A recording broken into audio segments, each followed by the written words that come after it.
Okay, I understand. Mhm. So, being a geneticist that's lived through so many countries, cultures, Singapore, UK, San Fran, have you looked into the differences between races, phenotypes? Like, for example, why are Asians smaller in stature than Europeans? Why is the NBA and NFL so dominated by Black people? Are there, That's an interesting that's an interesting question. Well, what role do genetics play in various ethnicities? Now, I happen to focus on susceptibility to disease rather than necessarily height or weight or body shape. No, body shape, leave that aside. Height rather than necessarily height or weight because of your ethnicity. So I can speak to disease susceptibility. Okay. And then I think we can then assume that if it's true for disease susceptibility, it's going to be true for anything else.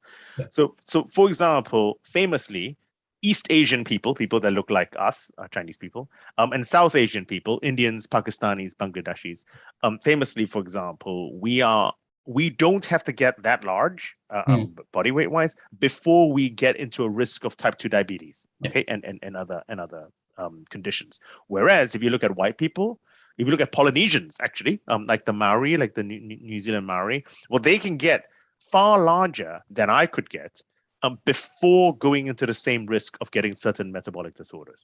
And now we are beginning to sort of understand why. Oh, genetically, maybe not, but we understand the biological principles underlying it, meaning that we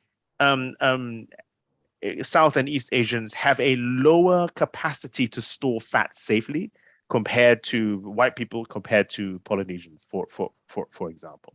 So definitely genes are going to play a role in susceptibility to different diseases. But let me tell you about but clearly the environment we're living in makes a difference. So Chinese person in Shanghai versus Chinese person in San Francisco. And I only raised this issue because when I was an undergrad, so I was raised in part in the UK, but actually my childhood, sort of full development stage, that was done largely in Singapore. So I was raised on Singaporean food, etc., etc. yeah.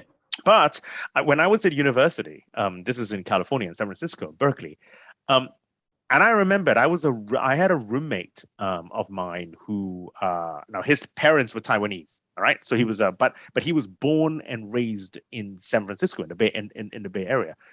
Dude, the guy was like 6'2" or something. He was large. I'm looking at him going, and I look at his parents. I'm looking at his parents. His parents were not 6'2". All right. I'm looking like that, and I'm thinking to myself, Mm. this is therefore the environment. What kind of meat did he eat? Did he drink? How much milk? What was he doing differently and eating differently? So there we have a classic example of which clearly the genes which make him look Chinese, which make us look Chinese, Yeah. all right, are still there because he was demonstrably Mm. Chinese. But yet certain other aspects of him were just does not look like you're not going to look at some Singaporean or a Chinese person and go, oh, that this you'd be able to tell the difference. And one of the games, this is not really a game, that I used to like to play when we could fly, by the way, when we could fly, is to sit in the airport in various places. Okay, I might be in Hong Kong, I might be here and there, is to actually look at different people. I focus on people that look like us Okay. and try and predict where they're from. Okay. And then just sort of, I'm there with my coffee and I just listen to what they say. First of all, did I correctly predict they were Chinese, for example?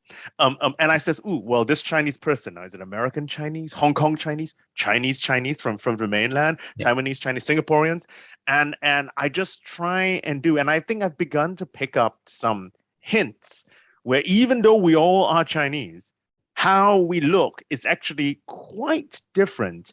Um, um, the differences within us can actually be quite stark Right. just from a cultural and upbringing perspective. Wow. Okay.